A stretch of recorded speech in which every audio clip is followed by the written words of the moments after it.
So, ladies and gentlemen, this last weekend, over 3,000 people rallied in Washington, D.C. to protest the NSA's mass surveillance program. It was the Stop Watching Us coalition. I unfortunately was not unable to make it to Washington, D.C. for the rally, but I heard it was quite powerful. I did, however, attend the Digital Media Conference right here in Boston, Massachusetts, which focused on a lot of the NSA issues. It was a really good conference. Got to see some really good people there. But let's take a minute or two here at the top of the show to talk about some of the latest NSA spying updates.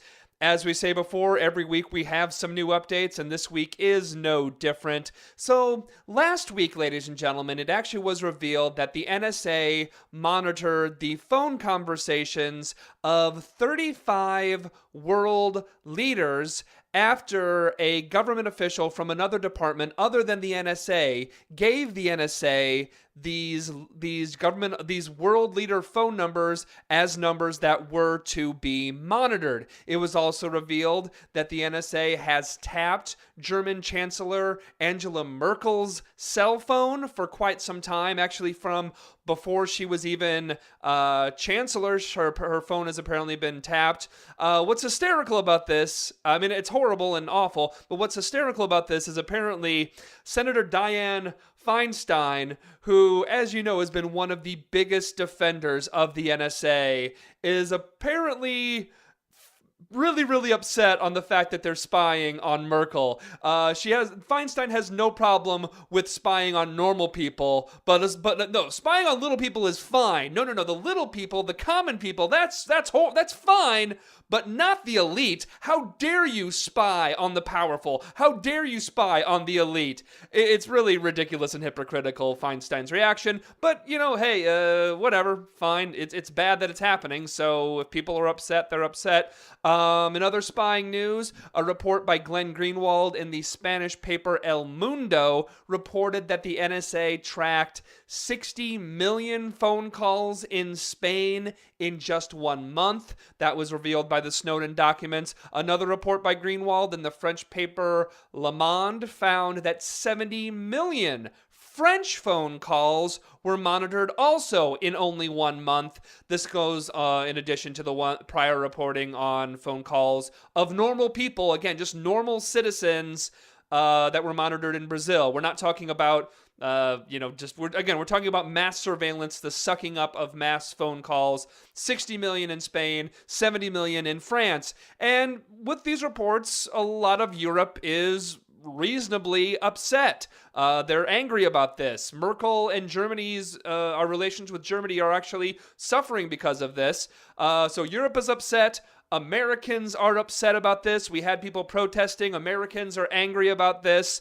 So how does the head of the NSA, General Keith Alexander, respond to this anger? How does he respond to this? Does he say, hey, maybe we should, re-examine our unconstitutional spying programs? Does he say maybe we should have an open debate over mass surveillance? Does he say that? Does he say one of those two things?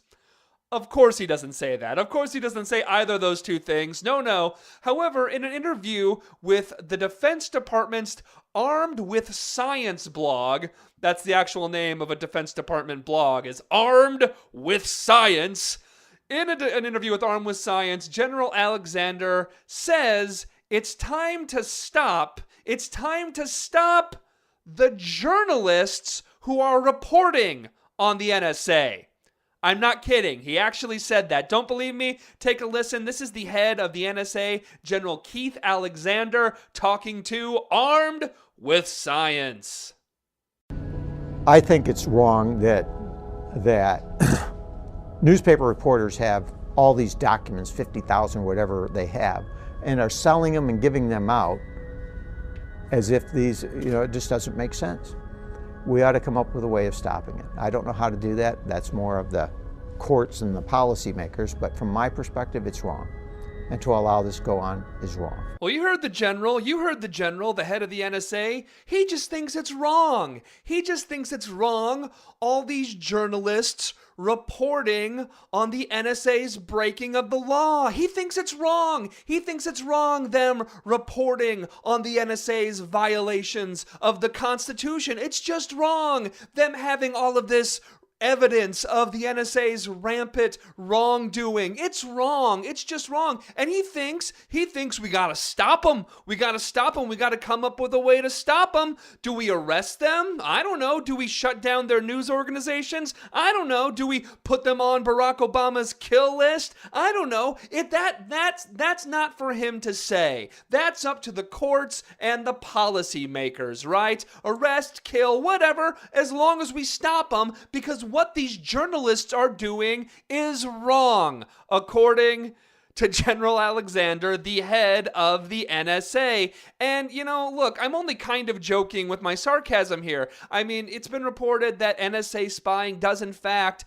lead into the intelligence of Barack Obama's extrajudicial kill list. That's been reported already. But the fact of the matter is, the fact that the head of the NSA is saying this, it's disturbing. It's really disturbing that the head of the National Security Agency is openly and cheerily talking about suppressing journalism, suppressing the press. That is really, really troubling and disturbing.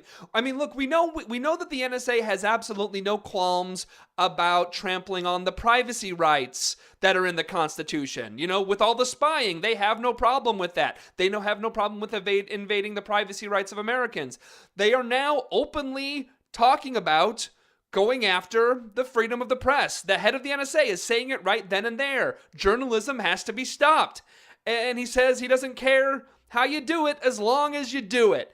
Disturbing stuff. If you want to see how a government can go after the press, you actually have to look no further than the country of Great Britain, our biggest ally, Britain. Now, to be fair, Britain's constitution actually does not have the same type of press freedoms than press protections that our Constitution actually does have. The British Constitution doesn't have that. Even though we're seeing those protections attacked here, as we talked about last week with Josh Stearns, as we heard right now with the NSA talking about attacking journalism.